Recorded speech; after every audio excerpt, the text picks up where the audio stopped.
नमस्कार मित्रांनो, घरोघरी मालिकेच्या आजच्या या स्पेशल एपिसोडमध्ये जानकी आणि ऋषिकेश आता जोरदार तयारीमध्ये धूमधडाक्यात घरी जायला निघालेले असतात. मग त्याच्यानंतर आदेश सर ऋषिकेशला मानाचा फेटा बांधतात आणि मग त्याच्यामुळे ऋषिकेश व बाकी सगळे खूपच खुश असतात. मग त्याच्यानंतर फेटा बांधून झाल्यानंतर आदेश सर आता ऋषिकेशला म्हणतात की बायकोच्या सन्मानासाठी ज्या घरातनं बाहेर पडलात त्याच घरात आता मानाने प्रवेश करताय. आणि मग त्याच्यानंतर ऋषिकेश आता आदेश सरांचे आशीर्वाद घेतो. सुचित्रा ताई सुद्धा तिथेच असतात आणि त्या सुद्धा खूप खुश असतात. त्यानंतर आता सुमित्रा जानकी आणि ऋषिकेश यांची येण्याची वाट पाहत असते. घरातले सगळेच छान तयार असतात.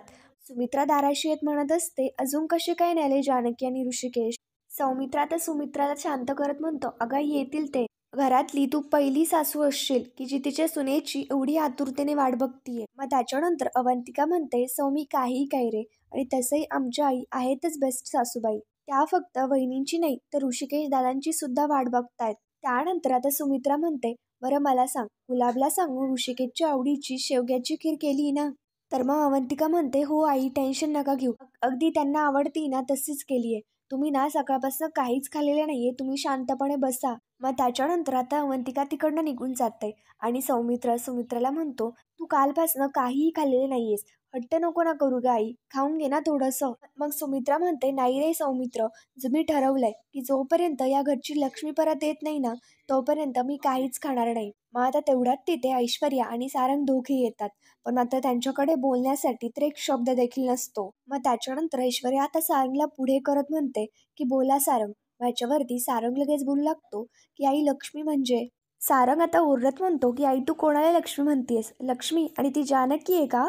लक्ष्मी नाही, कैदाशीने तिनेच आमचं सगळं वाटोळं केलंय, तिच्यामुळेच हे घर बरबाद झालंय. सारंग असं ओरडत असतो आणि सुमित्रा शांतपणे रागात त्याचं बोलणं ऐकून घेत असते. सारंग आता सांगत असतो, आई तू अजिबात विसरू नको, ती जानकी एक नंबरची ढोंगी बाई आहे आणि तो ऋषिकेश सावत्र. सुमित्रा ऐकते तोपर्यंत ऐकते, पण मात्र ती सुद्धा अशी चिडते आणि खनखन सारंगच्या कानाखाली मारते. सुमित्रा एक एक करत 3 सारंगच्या कानाखाली मारते आणि ओरडत त्याला म्हणते, तुझी जीभ कशी काय नाही जडली त्याला सावत्र म्हणताना? खबरदार हे शब्द तुझ्या तोंडून बाहेर पडले तर तुला ऋषिकेश आणि जानकीच्या वागण्यातलं कुसळ दिसतं आणि तुला तुझ्या आणि तुझ्या बायकोच्या वागण्यातलं मुसळ नाही दिसत का? पण जानकी आणि ऋषिकेश यांनी प्रत्येक वेळी या घराला सावरलंय. आपल्या त्यांनी हे घर कोसळू नाही दिलं आणि ते सुद्धा घराच्या बाहेर राहून. आणि तुला अजिबात लाज नाही वाटत का त्याला सावत्र म्हणताना? आणि जानकीला काय म्हणाला, तिच्यामुळे या घराची बर्बादी झालीये. अरे कार जर ती वेळेवरती आली नसती ना तर आपण सगळे रस्त्यावरती आलो असतो. तिने वाचवलंय आपल्याला. तू असं नाही ऐकणार, थांब तुला सांगते. सुमित्रा रागातच तिकडनं झाडू आणते. सारंग कळवळ्या करत म्हणत असतो की अगं आई नको ना मारू, पण मात्र सुमित्रा मागचा पुढचा कुठलाही विचार न करता सारंगला त्याच झाडूने बेदम मारते. इकडे तर ऐश्वर्या ते सगळं पाहता घाबरूनच गेलेली असते. आणि मग त्याच्यानंतर सुमित्रा म्हणते, सावत्र म्हणतोस तिला, ढोंगी म्हणतोस ना? ढोंगी म्हणतोस माझ्या जानकीला? आणि मग आता सुमित्रा सारंगला खूप मारते.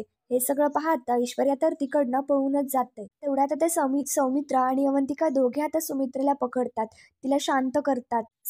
सुमित्राला शांतपणे बसवतो आणि आता त्याच्यानंतर सुमित्रा रडतच सांगत असते, सौमित्र बघ ना, काय करू मी याचं? सगळ्यात धाकटाय म्हणून मी सगळ्यात जास्त लाड केले याचे, किती जीव लावला मी याच्यावरती, आणि याने काय केलं? आणि मग त्याच्यानंतर सुमित्रा परत सारंगकडे येते आणि सांगू लागते की माझ्या ऋषिकेशने एवढी कष्ट करून कंपनी नावारूपाला आणली आणि यांनी सगळं खड्ड्यात घातलं. ज्याला तू सावत्र म्हणतोयस ना, तो तुझा भाऊ, त्याने तुझ्यासाठी किती खस्ता खाल्ला, त्याने तुझ्यासाठी किती केलंय, आणि तू सगळं विसरून गेलास का रे?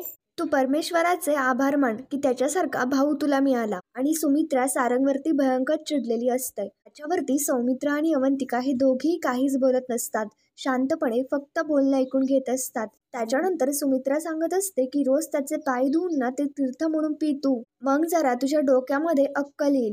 तुझ्याशी बोलण्यामध्ये ना काहीच अर्थ नाहीये, आत्ताच्या आत्ता माझ्या डोळ्यासमोरून निघून जा. चालता हो सारंग इकडनं. आणि मग त्याच्यानंतर सारंग लगेच रागातच तिकडनं निघून जातो आणि सौमित्रा आणि अवंतिका दोघे आता सुमित्राला शांत करण्याचा प्रयत्न करू लागतात. आता सौमित्र शांतपणे सुमित्राला बसवतो आणि अवंतिका तिला पिण्यासाठी पाणी देते. तेवढ्यात आता गुलाब येतो आणि गुलाब खुश होत सगळ्यांना सांगतो की वहिनीसाहेब आणि दादासाहेब दोघंही घरी येत आहेत. लई मोठी मिरवणूक काढलीये. समदं गाव वाजत गाजत त्यांना घेऊन येतंय. आता हे ऐकल्यानंतर तर सुमित्राचा आनंद अनावरच होतो. सुमित्रा लगेच आता खुश होत तिकडे नानांकडे येते आणि त्यांना सांगू लागते, अहो ऐकलात ना तुम्ही काय म्हणालात? जानकी आणि ऋषिकेश वाजत गाजत आपल्या घरी येत आहेत. सगळी तयारी झाली ना? त्यांचं स्वागत आपण एकदम जंगी करायचं. आणि मग त्याच्यानंतर सुमित्रा नानांना घेऊन लगेच इकडे बाहेर येते. आजीला तर या गोष्टीचा आनंद अजिबातच झालेला नसतो आणि आजी लगेच तिच्या रूममध्ये निघून जाते. त्याच्यानंतर आता जानकी ऋषिकेश घरी आलेले असतात. आदेश सर, सुमित्राताई त्यांना घेऊन आलेले असतात.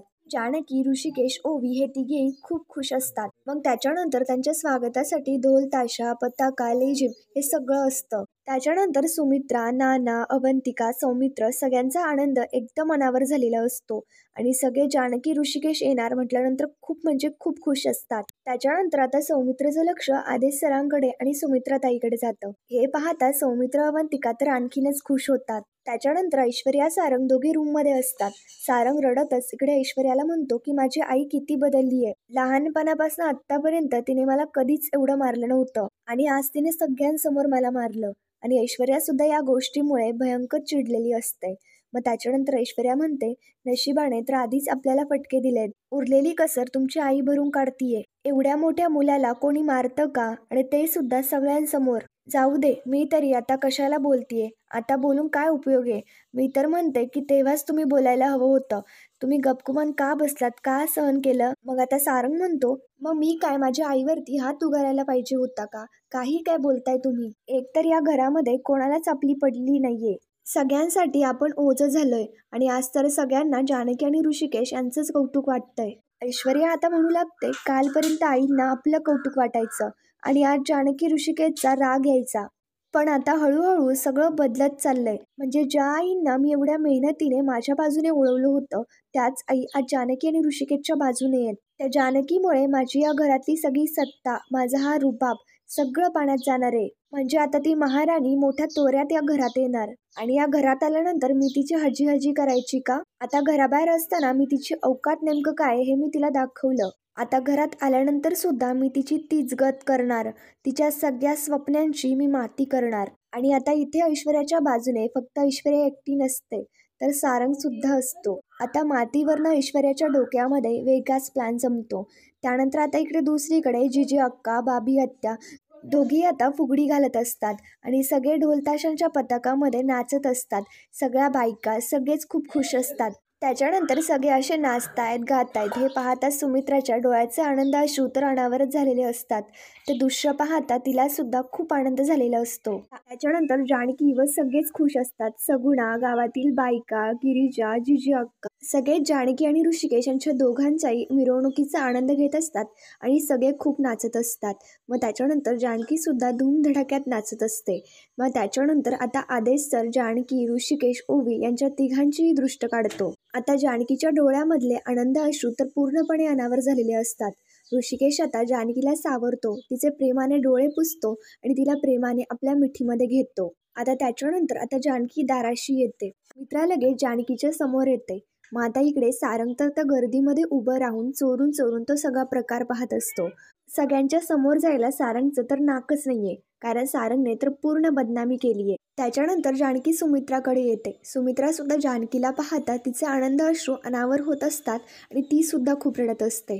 जानकी सुमित्राकडे येताच तिच्या पाया पडते, तिचे आशीर्वाद घेते आणि लगेच तिला प्रेमाने मिठी मारते. आदेश सर, सुचित्राताई हे दृश्य पाहता त्यांच्या डोळ्यामध्ये सुद्धा आनंद अश्रू आलेले असतात. त्याच्यानंतर नाना सुद्धा शांतपणे बसलेले असतात.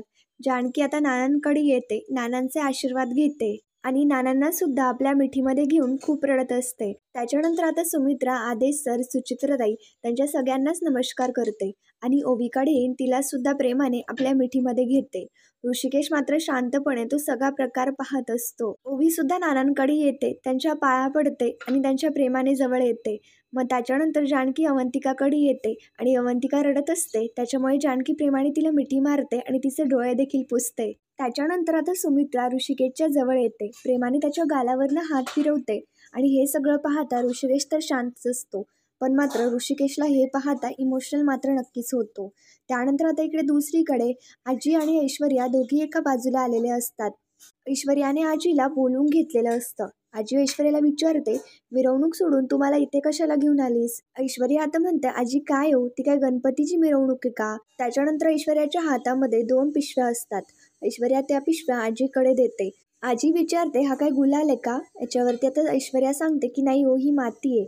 आजी म्हणते, मग ही माती तू गुलाबला दे ना, मला कशाला देतीयेस? ऐश्वर्या आता सांगू लागते, आजी मी काय सांगते ना ते एकदा ऐकून घ्या.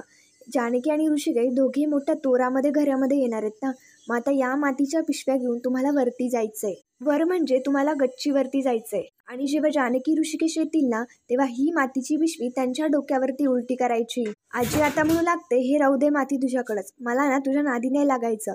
कारण आधीच तुझे ग्रह ना असे उलटे फिरलेत. आणि त्यातून जर सुमित्राने जर बघितलं ना की जानकीच्या डोक्यावरती मी माती ओतलीये, तर मी तिला कायमची काशीला पाठवून देईल. मग मी काय करू? ऐश्वर्या लगेच आजीला इमोशनल ब्लॅकमेल करत म्हणते की आजी आता तुम्ही असं करणार का? मी तुमची गुंडी आहे ना, मग तुम्ही माझ्याबरोबर असं वागणार का? मगाशी तुम्ही बघितलं ना, तुमच्या लाडक्या नातवाला सारंगला मगाशी आईने किती मारलं, सगळ्यांसमोर इन्सल्ट केला. हे सगळं आवडलं का तुम्हाला?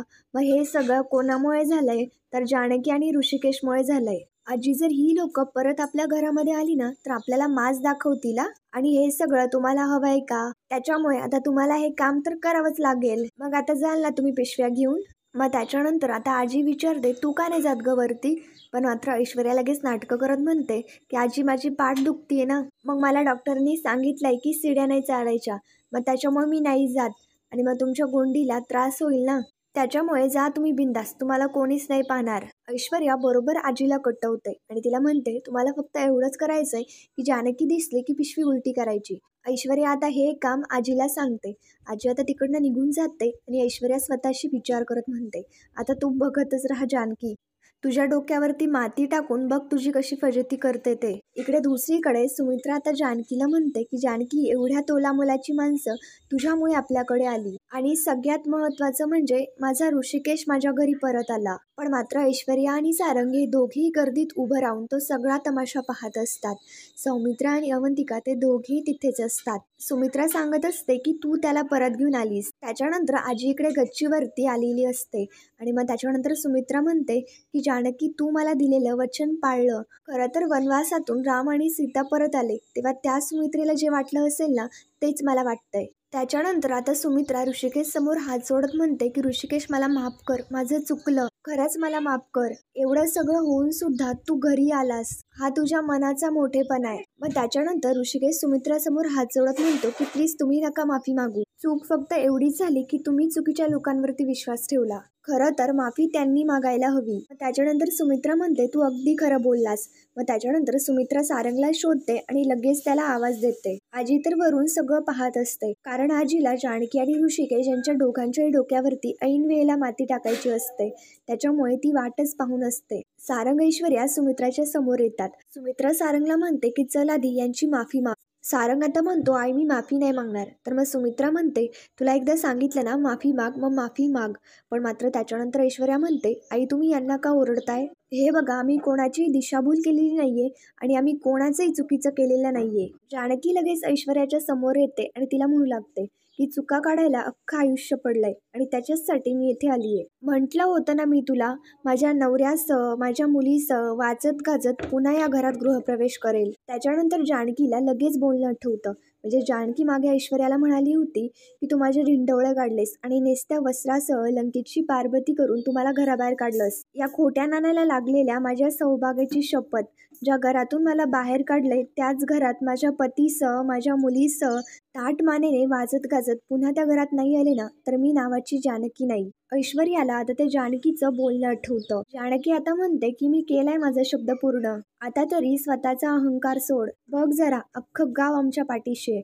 त्याच्यानंतर आजी इकडे वरती असते, तेवढ्यात गिरिजाचं लक्ष वरती जातं आणि गिरिजा आजीकडे पाहत असते. आणि हे सगळं गिरिजाला तर वेगळंच वाटतं. जानकी हळू आवाजामध्ये ऐश्वर्याला म्हणते की दारात मानाची मंडळी आली आहेत, त्यांच्यासमोर आणखी रणदिव्यांची शोभा नको करू, नाहीतर बघ मी काय करीन. तर ऐश्वर्या लगेच मोठ्याने ओरडत म्हणते, नाहीतर काय?